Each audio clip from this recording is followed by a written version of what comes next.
Este 20 de agosto decidiremos en la consulta popular sobre la actividad petrolera en el Yasuní. ¿Está usted de acuerdo con que el gobierno ecuatoriano mantenga el crudo del ITT, conocido como Bloque 43, indefinidamente bajo el subsuelo? La ciudadanía deberá elegir entre dos opciones, sí o no. Mi voto decide. Y el tuyo también. Más información en www.cne.gov.es.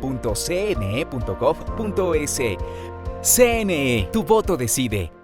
Qué gusto es estar en una emisión más de Ecuador en Contacto. En esta mañana damos la bienvenida a nuestro invitado, el abogado y economista Aquiles Herbas, con quien vamos a hablar sobre la coyuntura política y electoral del país. Señor Herbas, qué gusto, bienvenido a los medios comunitarios de Corape. El gusto es mío, muy buenos días, Elba, y a todos quienes nos ven y escuchan a través de tan prestigioso medio de comunicación, totalmente al servicio. Gracias por su tiempo y por estar aquí. Estamos a 13 días de las elecciones anticipadas. El presidente Guillermo Lasso tiene tan solo meses para gobernar. La crisis de inseguridad se toma cada vez más las calles del país y la población sigue demandando atención en temas como salud y empleo. ¿Cuál es su lectura de la situación que está atravesando el país actualmente? Pues mire, lo primero, creemos que el gobierno de Guillermo Lasso es como un trapo seco, así le exprima lo que le exprima no va a salir una gota más. En efecto, estos meses lo que mejor podría suceder es no poner más en riesgo problemas que se encuentran en la cuerda floja y algunos incluso que se han tensado tanto que la cuerda ya está rota, ¿no? Seguridad, empleo, quizás van encabezando no solo la percepción de la gente, sino en algunas encuestas o sondeos que se han hecho a nivel nacional. Ahora, de cara a ello, esta nueva elección, Elba, creo que nos plantea un desafío a todos como sociedad, pero a nuestras estructuras y clases políticas un desafío mayor. Y es poder o no asumir, estar o no en la capacidad de asumir un proyecto de unidad nacional.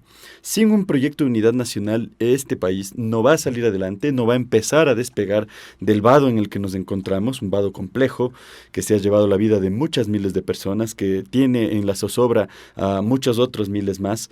Las muertes, las vacunas, los secuestros son quizás la percepción más inmediata, pero además 1 de cada 4 ecuatorianos se encuentra en este momento o desempleado o en un empleo precario que no tiene calidad.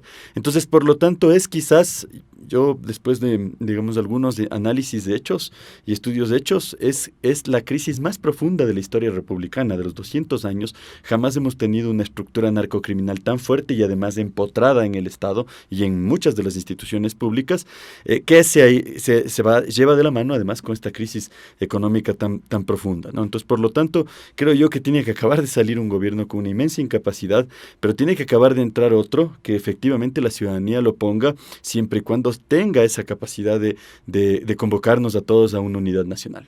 Señor Herbas, si usted ha hecho mención a que vivimos una crisis profunda, he tenido varios diálogos con analistas económicos, con expertos en seguridad y dicen que sí, que la crisis no solamente se ha agudizado en el tema de la inseguridad, sino también en el tema económico y otros aspectos. ¿Qué cree que pasó para llegar a este punto en donde ya la situación se ha vuelto insostenible?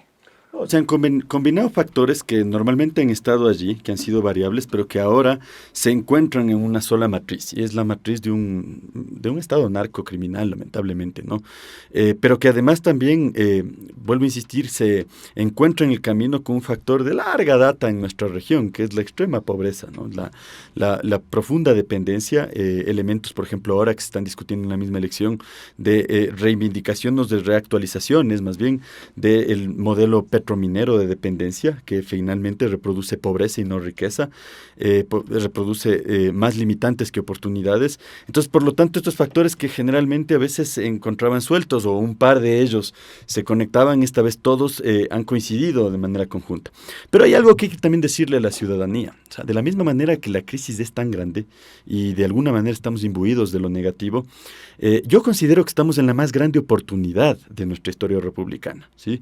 El post-COVID nos ha abierto una puerta que tenemos que ser capaces de verla. Necesitamos una visión, proyecto de unidad nacional en las élites políticas y nosotros como sociedad entrar en un gran consenso nacional que de alguna manera aproveche esa oportunidad.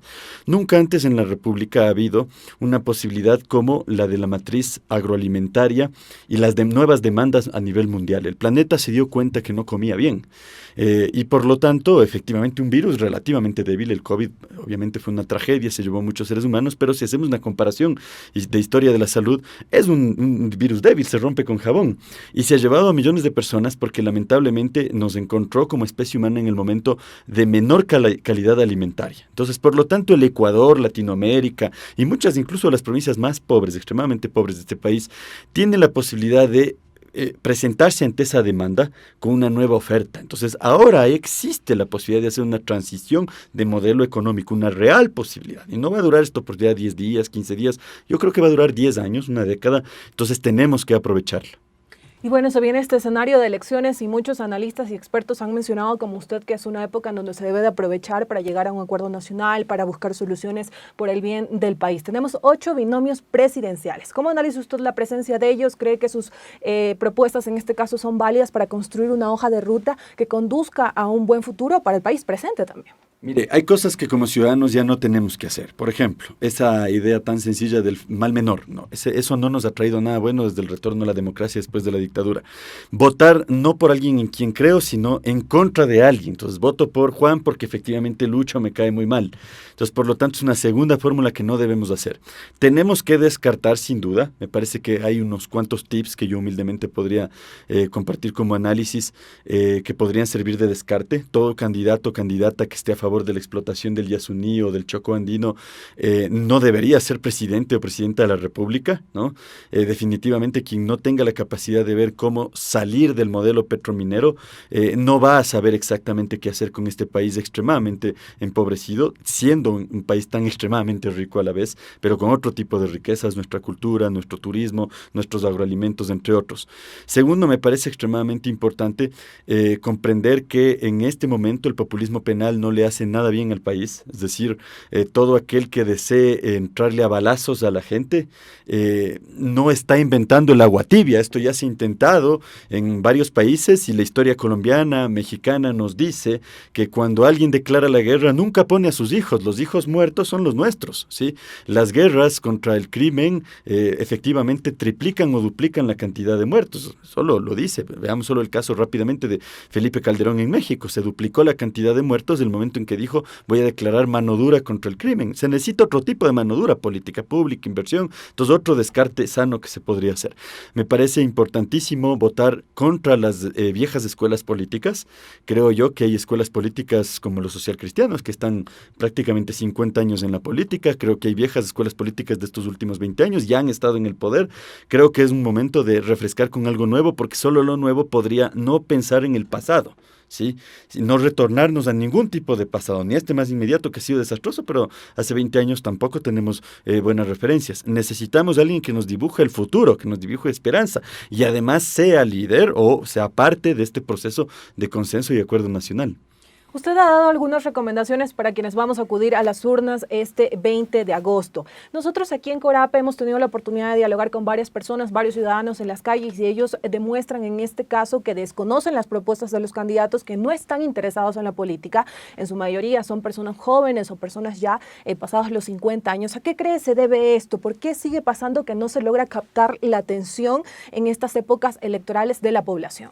Pues mire, las élites políticas durante todos estos años, estos 30 años, podríamos hacer un análisis más antiguo, pero solo remitámonos de estos 30 años, nos han hecho un ejercicio deseducativo, o sea, contrario a un ejercicio educativo, y por lo tanto han incrustado en la sociedad una importante despolitización, despartidización, desubicación de la realidad social, ¿no? Lo han sacado de nuestros sistemas educativos, no lo estamos reflexionando ni desde la escuela, el colegio, a veces ni siquiera en la universidad.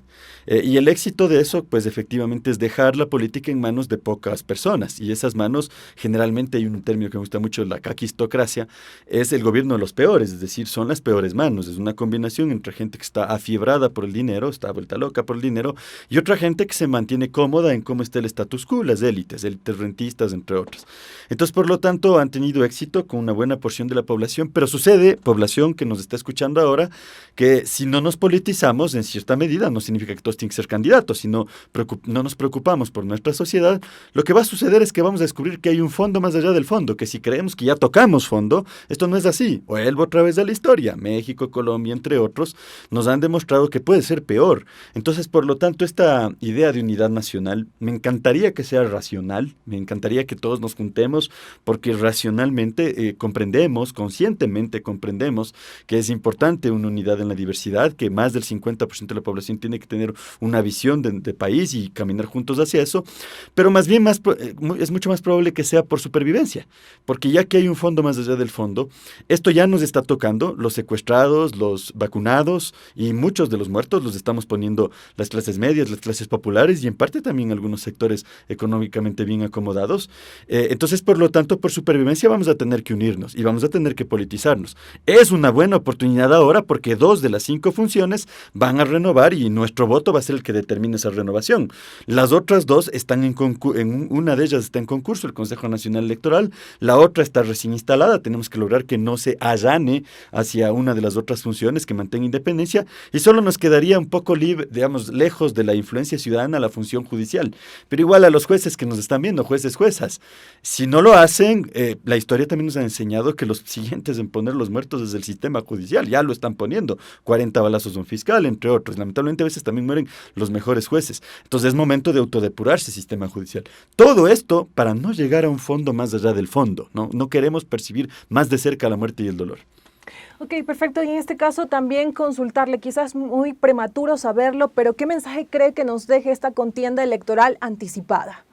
Bueno, ahí yo creo que ahora mismo nos está dejando algunos mensajes, nos está poniendo en escena que a pesar de que estamos en un momento delicado, las estadísticas se mantienen. Como usted, por ejemplo, mencionaba, el porcentaje promedio de personas que no se han decidido o que se decidirán la última semana o se decidirán el día de la elección mismo, algunos incluso con la papeleta al frente, es más o menos el mismo promedio que en elecciones anteriores, o sea, estamos manteniendo niveles promedio de indiferencia muy parecidos. Y eso, el mensaje de fondo es que, otra vez, no nos estamos interesando por la política y la estamos dejando a pocos, y esos pocos no necesariamente son los mejores. Después de la contienda, pues yo creo que el mensaje central es poder comprender mucho más cómo funciona el Estado, ¿no?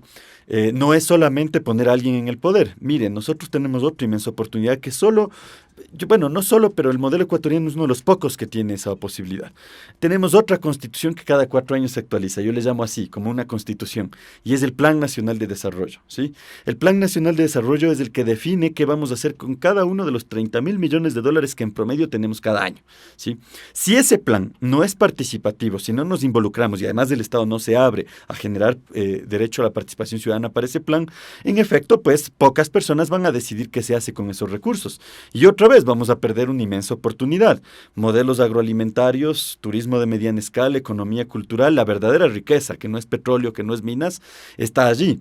Entonces, por lo tanto, los ciudadanos tienen que también pensar muy bien cómo poner a los legislativos, porque los legislativos modulan ese plan si es que quieren. El Parlamento, la Asamblea, el Congreso, como le llamábamos antes, modula cada vez que se hace o se actualiza este plan. Asimismo, el Congreso modula, interfiere, actúa en el presupuesto general del Estado. Entonces, ¿cuál debería ser la dinámica de aprendizaje? Que los ciudadanos incidamos en los asambleístas para que los asambleístas a su vez incidan en el Estado y tengamos una democracia de mejor calidad. Esto suena ideal. Si al menos en el primer año nos acercamos a un nivel de participación, empezaremos un camino que en el segundo año tiene que mejorar, en el tercero mucho más, y por lo tanto tengamos una visión a 20 años, pero sabiendo qué hacer cada uno de los primeros años que se nos avecinan. Doctor Hervás, usted tocó 3 cosas que me parecen muy importantes, y es comprender cómo funciona el Estado por parte de las autoridades, ese desinterés que muchas veces existe por parte de la población, y también la importancia de la participación ciudadana para tomar decisiones que incidan en el país. ¿Cómo entender, tanto nosotros como ciudadanos y las autoridades, la importancia de que ambos trabajemos de la mano? Porque eso parece que a veces no se logra entender y por eso no hay resultados.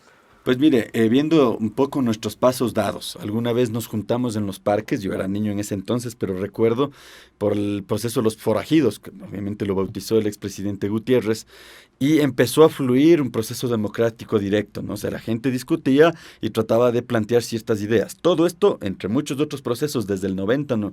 Desde los años 90, el 91, el levantamiento indígena, entre otros elementos, desemboca en una constituyente de corte popular, ¿no? Es decir, incide, hay derechos de mujeres, de niños, de tercera edad, de muchos sectores sociales que se terminan improntando en nuestro pacto central de Estado, que es la Constitución de la República. La Constitución no la hizo alguien en particular, la Constitución la hizo un proceso histórico acumulado durante mucho tiempo, con momentos de participación. Ese momento era menos doloroso, era una tragedia, de alguna manera, no sé si esto se pueda medir, pero se percibiría como una tragedia menor que la que estamos viviendo ahora. Nosotros venimos de un COVID que se llevó a unos cuantos miles de seres humanos de este país y además hemos experimentado este momento, esta crisis republicana y este Estado lamentablemente narcoestructurado. Entonces, por lo tanto, hay nuevos factores que ponen mucho más profunda la consigna de que participamos, nos articulamos, nos integramos o eventualmente morimos, en cierta medida, en unos casos metafórica y en otros casos real. Entonces, por lo tanto, este es el instante. Y además, tenemos que votar bien porque ese es el tejido social, es el tejido organizativo que necesitamos, pero va a haber tomadores de decisión que van a entrar a sillas que van a definir 1.000, 2.000, 3.000, 30.000 millones de dólares. Entonces, por lo tanto, hay que darle la opción a ciudadanos, ciudadanas, grupos, estructuras que no tengan que ver con estos últimos 20 años. Renovemos la clase política para estos, yo no diría solo año y medio que viene. Eventualmente, si todo sale bien, estamos hablando de 6 años que se aproximan, ¿no? Un buen gobierno de un año y medio seguramente tiene una segunda apuesta de la ciudadanía y por lo tanto estamos hablando de 6 años que es mediano plazo para esta importante proyección para salir de la extrema pobreza y del extremo dolor de la inseguridad. A los amigos que nos sintonizan a través de los medios comunitarios de Corap, estamos llegando a la parte final del diálogo con el abogado y economista Aquiles Hervas. Y señor Hervas, ya en la parte final, muchísimas gracias por estar aquí. El agradecido soy yo, siempre al servicio de la sociedad. Más bien felicito mucho, es un gusto estar en Corape porque me parece que si no hacemos comunicación alternativa, popular, comunitaria, que le dé la voz a los sin voz, pues efectivamente habremos perdido una inmensa batalla. Y estos medios son los que todavía permiten que eso sea real. Muchas gracias, Yupechani. Muchas gracias a usted por su tiempo. Esperamos tenerlo en una próxima oportunidad. Amigos y amigas, nos vamos a una pausa. Ya regresamos en este su informativo comunitario Ecuador en Contacto. Mamá, ¿crees que se toman decisiones importantes todos los días? Bueno, sí, decidimos todos los días. Pero las decisiones importantes tienen fecha y momento exacto. Por ejemplo, este 20 de agosto únicamente la ciudadanía empadronada en el Cantón Quito decidirá en la consulta popular sobre las actividades de minería metálica en el Chocó andino. Y esto no pasa todos los días. Mi voto decide. Y el tuyo también. CNE, tu voto decide.